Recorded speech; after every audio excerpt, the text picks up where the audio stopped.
think you can do these things, but you just can't, Nemo. I hate you. Welcome to ScreenCrush, I'm Ryan Airy. When you think of a Pixar movie, what comes to mind? Probably they make you cry, they're funny, they're brightly colored, beautifully animated, and they focus on families. Now you can see elements of these traits in their first 4 films. The heroes are selfish or they're oddballs who end up bettering society by changing their personal values. These movies laid a foundation that 25 years later has changed animation forever, and not just their technical achievements. I'm talking about their revolutionary storytelling. Before Pixar, children's films almost always focused on the kids, the young adventurer, and a fairly linear story, where good and evil are clearly defined entities. In the classic Disney films, our emotions may run high or low, but the audience is never asked to change their worldview. The characters are usually trying to join some existing monarchy and not better themselves as people. Pixar changed all of that, and Finding Nemo is where they put all of their best qualities together for the first time. It's the film where Pixar truly hit their stride. And it all started with the opening scene, the most brilliant opening in any Pixar film. I would say that it's their most crucial scene because it announced that Pixar was here to tell new kinds of stories. First, think about how crucial an opening scene is to a movie. An opening has to establish its characters, their setting, their motivations, the rules of the world, the movie's theme, all while actually setting up the whole story. Openings can be funny, dramatic, mysterious, or simply set the ground rules for a strange new world. Openings are especially important in Pixar movies, which usually have to establish an unfamiliar setting with fantastic elements, like this is a world ruled by cars, or this is what actually happens inside of a child's brain. So let's briefly look at the openings of the first 4 Pixar movies before we look at Finding Nemo, so you can really see how this film set a higher standard. Toy Story opens with Andy's playtime set to Randy Newman's You Got a Friend in Me. You got a friend in me. Now this establishes the status quo of Woody being the favorite toy and shows us the ideal world that he'll cling to in every movie of the series. This is Woody at his apex, him and Andy playing, having fun.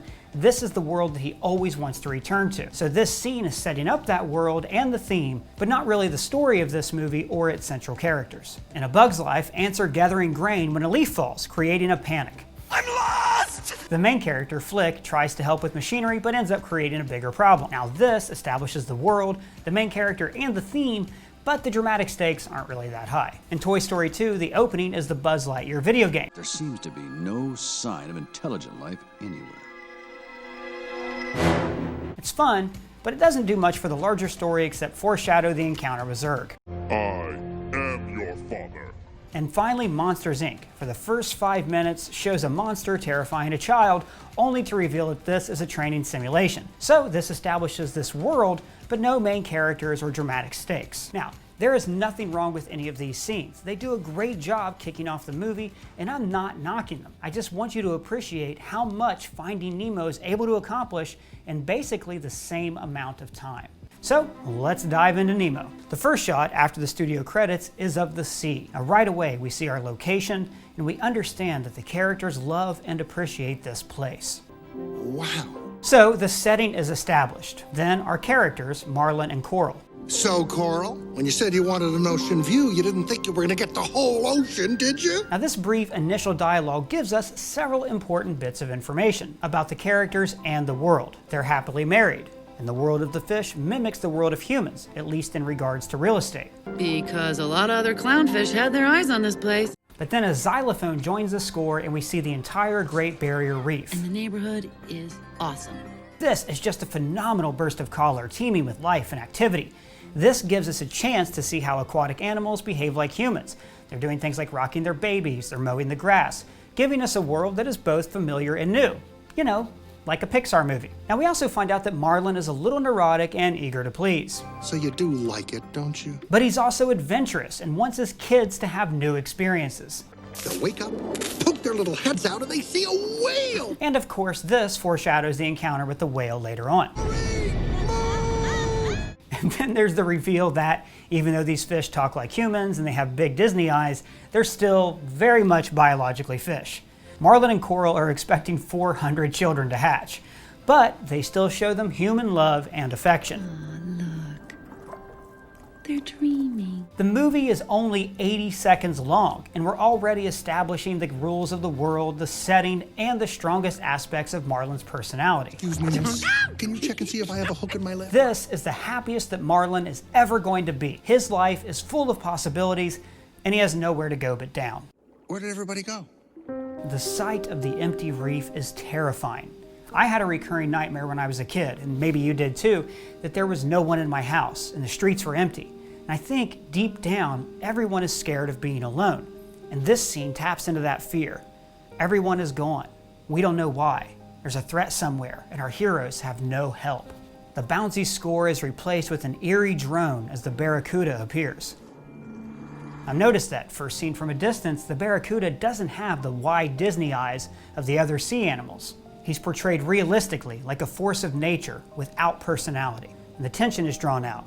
Marlon only wants Coral to be safe, while she's thinking about her kids. Get inside the house, Coral. Her attempt to guard her eggs foreshadows Marlon's quest throughout the rest of the movie. This is the scariest 8 seconds I think I've ever seen in a kid's movie. There are 9 shots, 9 quick cuts of a horrifying scene, and then a hard cut to black. Now earlier, the camera seemed to float, like it was in the water with the fish. And now the cuts are so jarring, they make us panic. And the cut to black is the most terrifying part of this scene. The Barracuda continues to growl, and Marlon's helpless, which means that we're helpless. Then he wakes up. It's night, marking the passage of time. Everyone is gone. No wife, no family. The eggs are gone. His perfect life will never happen. It was stolen from him in an instant. Coral? This is every parent's worst nightmare. It's heart-wrenching. Coral? Now we and Marlon have learned the same lesson. The sea isn't beautiful. It's savage. It's vast and dark and filled with things that want to kill you. The sea is fear. And then the little miracle.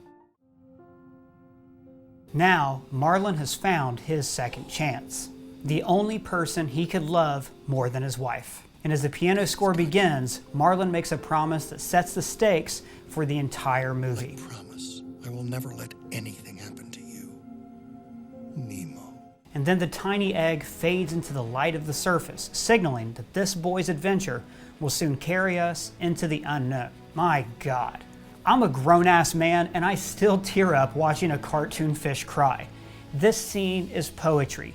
It's transcendent. But why is it so important? Because in Disney movies, we expect the parents to die. Bambi, Fox and the Hound, plus all the parents that we never see. These movies are filled with dead parents. Dead parents disrupt the life of a child and they set them up to have some kind of new adventure away from their homes. But in Finding Nemo, the kids die. All these little eggs who never had a chance to hatch are gone in the first 5 minutes. Pixar doesn't just treat the parents like side characters, it treats them like people. And in this movie, they actually focus on the parents and the entire family unit, not just the children. Listen to writer-director Andrew Stanton. As parents, you're always learning who your children are, they're learning who they are, and you're still learning who you are. So we're all learning all the time. And that's why change is fundamental in story. Finding Nemo is essentially the story of Pinocchio told from Geppetto's point of view, which I've always thought that Geppetto was the most interesting character in any Disney movie.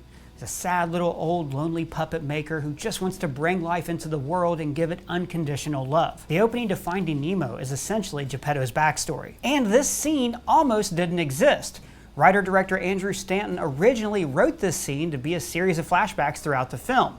But this made Marlon seem too overbearing and unlikable. Finding Nemo began the tradition of Pixar's inverted storytelling. What do I mean by inverted storytelling? Well, in Up, instead of telling the story of a kid who meets a grizzled old man, they tell the story of a man who loses his wife, he wants to die, and then he meets a kid. Or Wall-E. See, most movies are about heroes trying to save the world. This one is set after people fail to save the world. All the great Pixar movies tell stories from some kind of altered perspective, but none of them establish their worldview as elegantly as Finding Nemo. In less than 5 minutes, we understand the world, the people, and the stakes of the story. In all of Pixar's canon, this opening is still unmatched. And it announced that Pixar wasn't just here to entertain kids, it's here to entertain everyone and to make us think about the world and try to become better people. What do you think is the most important Pixar scene? Let me know in the comments below. And if it's your first time here, please subscribe. For ScreenCrush, I'm Ryan Airy.